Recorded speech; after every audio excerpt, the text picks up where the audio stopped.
Irmãos e irmãs, graça e paz.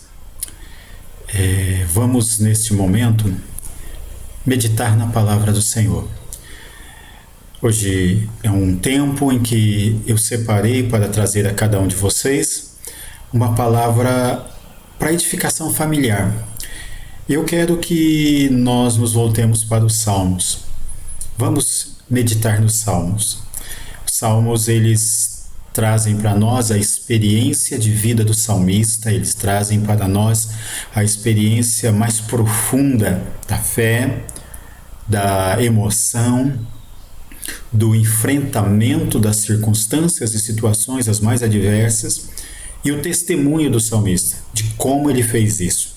A partir da sua bússola, a partir dos seus fundamentos, que é a sua fé em Deus, que são os princípios mais significativos da fé e da lei de Deus para a sua vida. Em especial eu escolhi o Salmo 68, porque é um salmo que nos aponta para muitas circunstâncias. Primeiro, segundo os estudiosos, esse salmo é um salmo de Davi.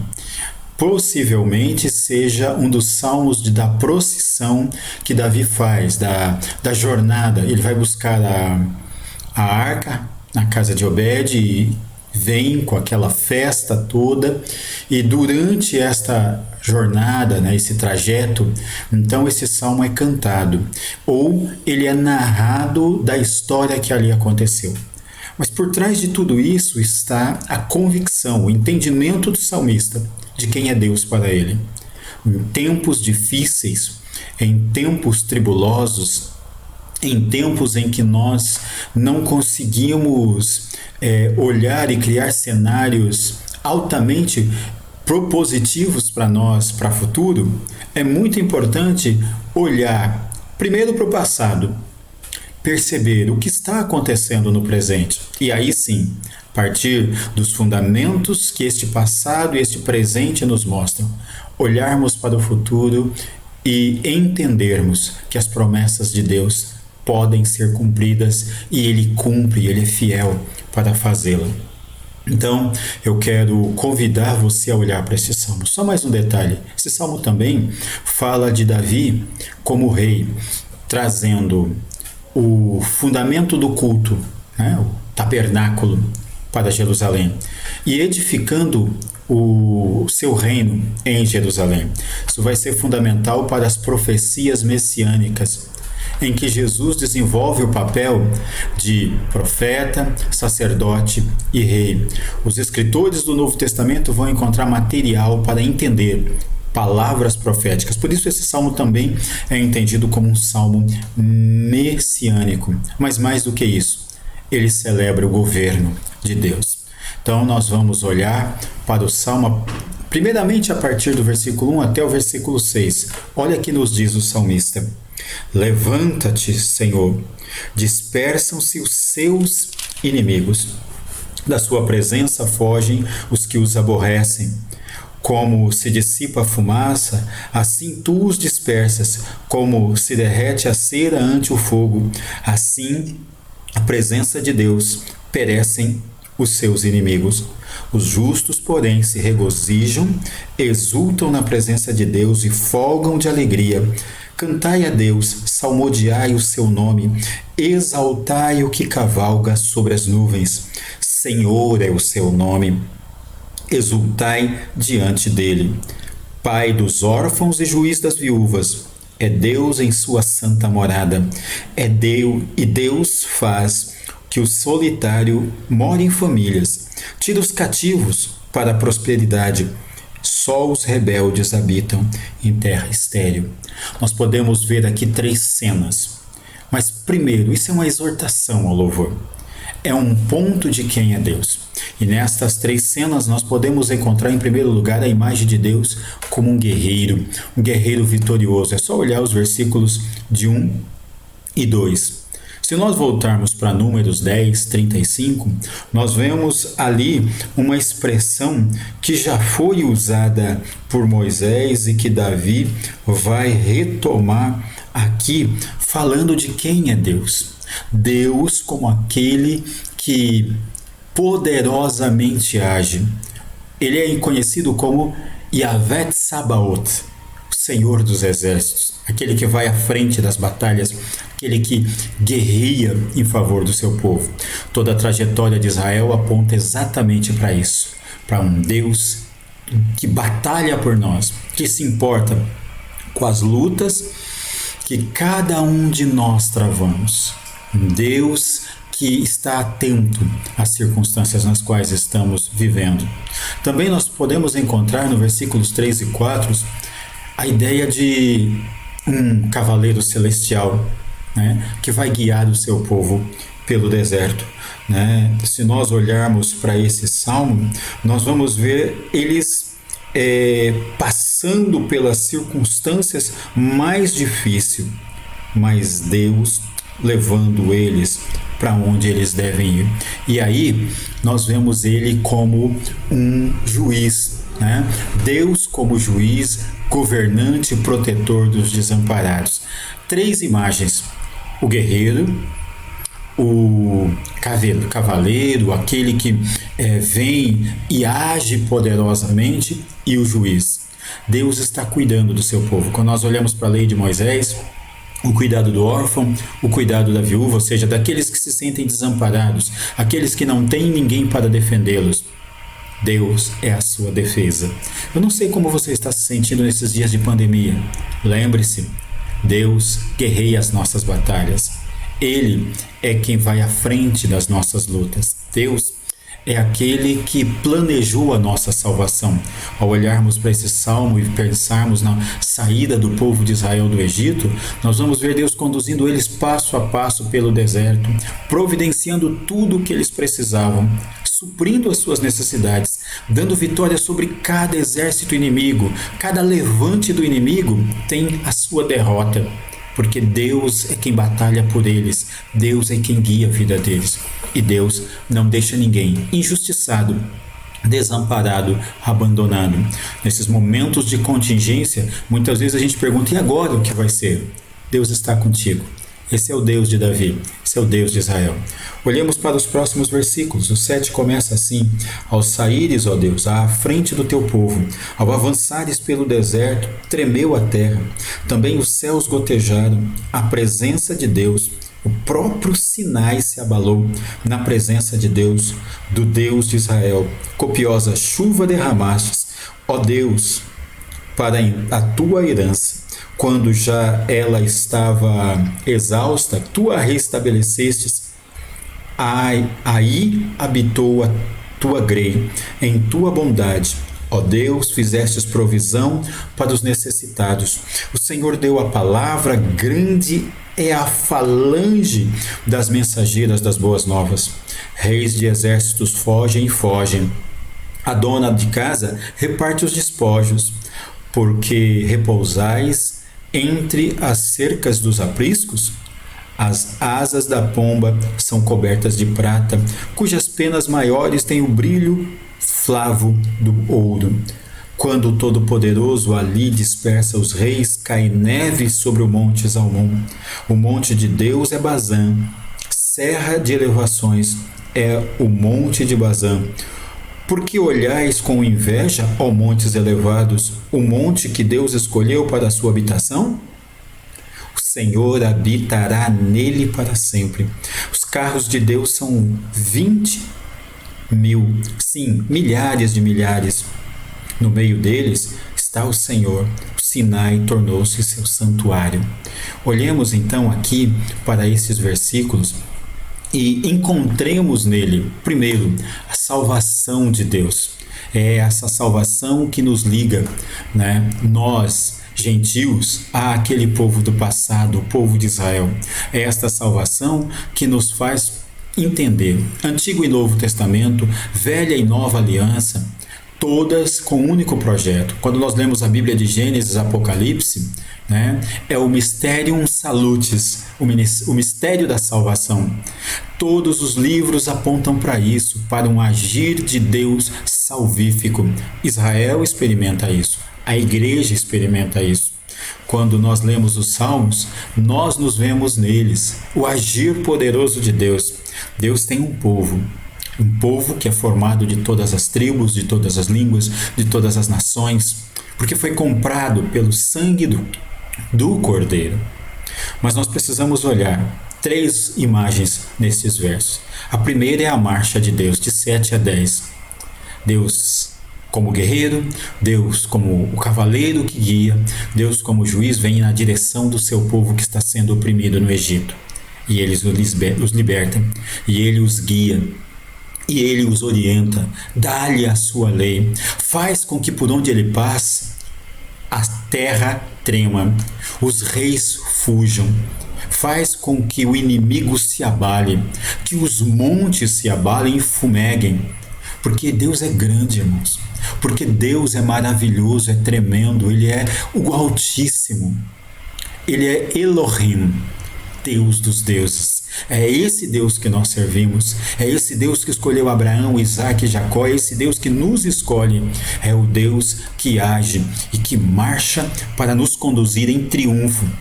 O apóstolo Paulo depois vai usar essa imagem para dizer que nós somos conduzidos em triunfos por Deus. Ou seja, Deus nos resgata da mão do inimigo e nos liberta e nos leva para lugar espaçoso.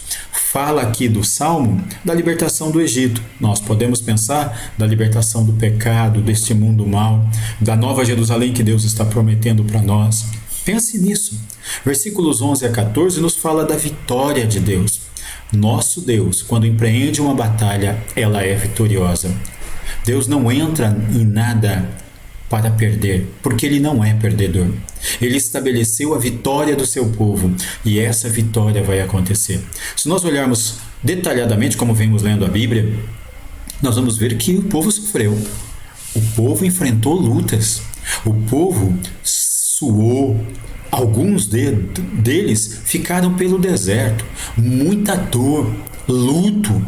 Eles viram alguns sendo julgados, disciplinados por Deus e sofrendo. Sim, tudo isso. A fome chegou, a sede chegou, as batalhas foram dolorosas, perdas, rebeliões, mas Deus cumpriu o seu propósito. Porque Deus é fiel, porque Deus é misericordioso, porque Deus é bondoso, porque Deus não falha. Deus é quem age em nosso favor. Se você olha para os versículos 15 a 18, você vê uma linguagem falando que os montes, o monte de Bazã, olhando para o monte de Sião, tem inveja. Se nós olharmos para os grandes montes, sei lá, o Everest, se nós olharmos os picos dos Alpes, onde as pessoas escalam, e olhar para o monte Sião, do que esses montes iriam envergonhar-se, de Sião? Da perspectiva do tamanho, da estrutura, Sião é pequeno. Mas Deus escolheu habitar em Sião. E é por isso que eles têm inveja.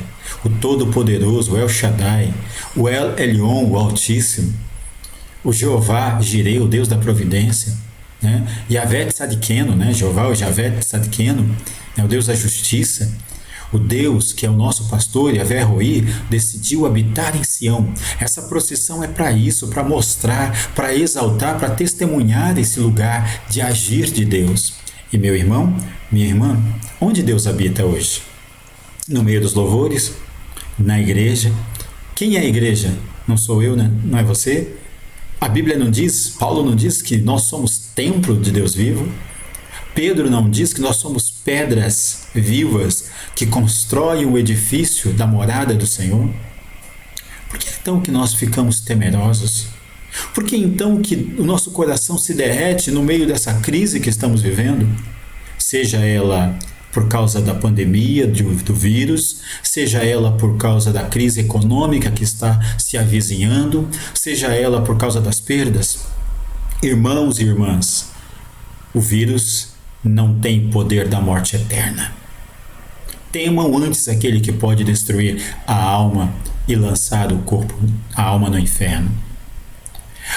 A crise econômica, muitas outras já aconteceram. Deus é o nosso provedor. E, acima de tudo, quais são as outras circunstâncias que podem se abater? Se alguns de nós perecerem no Senhor, nós os encontraremos na glória se vivermos a nossa vida no Senhor. Então fortaleça o teu coração com esta palavra Eu quero te convidar para encerrar o salmo. E o salmista diz assim: subiste às alturas, levaste cativo o cativeiro, versículo 18, recebestes homens por dádivas, até mesmo rebeldes, para que o Senhor Deus habite no meio deles. Bendito seja o Senhor, que dia a dia leva o nosso fardo. Deus é a nossa salvação. O nosso Deus é o Deus libertador. Com Deus, o Senhor, está o escaparmos da morte. A morte eterna não tem poder. Sim, Deus parte a cabeça dos seus inimigos e o couro cabeludo crânio do que anda nos seus próprios delitos. Disse o Senhor: de Bazã os farei voltar, fá-los-ei tornar das profundezas do mar, para que banhes o pé em sangue, e a língua dos teus cães tenha o seu quinhão dos inimigos. Viu-se, ó Senhor, o teu cortejo, o cortejo do meu Deus, do meu Rei, no santuário. Os cantores iam adiante, atrás, os tocadores de instrumentos de cordas, em meio às donzelas com adufes. Bendizei a Deus nas congregações, bendizei ao Senhor, vós que sois da estirpe de Israel. Ali está o mais novo, Benjamim, que os precede, os príncipes de Judá com o seu séquito, os príncipes de Zebulon e os príncipes de Naftali. Reúne, ó Deus, a tua força, força divina que usaste a nosso favor, oriunda do seu templo em Jerusalém. Os reis te oferecerão presentes, reprime a fera dos canaviais, a multidão dos fortes como touros e dos povos como novilhos. Calcai os pés, os que cobiçam barras de ouro, dispersa os povos, porque se comprazem na guerra. Príncipes vêm do Egito, a Etiópia corre a estender mãos cheias para Deus. Reinos da terra, cantai a Deus, salmodiai ao Senhor, àquele que em cima os céus da antiguidade, ele que fez ouvir a sua voz poderosa. Tributai glória a Deus, e a sua majestade está sobre Israel, e a sua fortaleza nos espaços siderais. Ó Deus, tu és tremendo nos teus santuários. Ó Deus, o Deus de Israel, ele dá força e poder ao povo. Bendito seja Deus. Irmãos e irmãs, não tem como não ver isso. Primeiro, o nosso Deus é um Deus que serve, é um Deus que cuida de nós, que guia os nossos passos, que supre as nossas necessidades. Leia os versículos 19 a 23 de novo. Perceba Deus cuidando, servindo. Ele tem prazer em trabalhar em prol de cada um de nós. Segundo, versículos 24 a 31, Deus deve ser honrado. Quando nós olhamos para trás, para o passado, vemos que Deus agiu poderosamente. Ele continua agindo poderosamente. Davi está trazendo a arca porque Deus deu vitória para ele. Venceu todos os seus inimigos. Nós estamos hoje aqui conversando sobre a palavra porque Deus tem cuidado de nós. Mesmo aqueles que perderam alguns, sabem que Deus tem consolado seus corações. E há uma esperança tremenda. A adoração global. Eu estou lendo esse salmo e pensando em Filipenses 2. Todo joelho se dobrará, toda língua confessará que Jesus Cristo é o Senhor. De todas as tribos, povos e raças, muitos virão te adorar. De todas as línguas, povos e nação. Sabe, irmãos, é isso que a palavra de Deus nos prenuncia. Isso só é possível se a vitória de Deus em nós, através de nós e para nós, é completa. Deus não é homem para que minta, nem filho de homens para que se arrependa. Então creia nele, confie nele, dependa dele e glorifique a ele, testemunhe as nações. Jerusalém, Judeia, Samaria e até os confins da terra precisam do testemunho de que Jesus Cristo é o Senhor, é o Rei dos Reis, é aquele que nos dá vida eterna e nós somos nele mais que vencedores, porque o nosso Deus é vitorioso. Feche os seus olhos. Senhor, em nome de Jesus, eu oro para que agora a tua palavra habite ricamente no coração do teu povo. Eu oro para que esta palavra fortaleça a fé, renove a esperança, Fortaleça a perspectiva de um futuro vitorioso na terra e na eternidade contigo. Descanse, faça com que teu povo descanse nas tuas promessas. E meu Deus e meu Pai, visita cada família agora. Derrama nestes lares a paz que excede todo o entendimento. Que haja comunhão, harmonia, que haja edificação mútua e que o teu nome seja exaltado sempre. Oramos isto e te pedimos, no nome do Senhor Jesus, que pagou o preço pela nossa redenção. Amém. Que o Deus da paz, que ressuscitou Jesus Cristo dentre os mortos, guarde vocês, irmãos, santos e irrepreensíveis, para o dia da vinda de Cristo Jesus.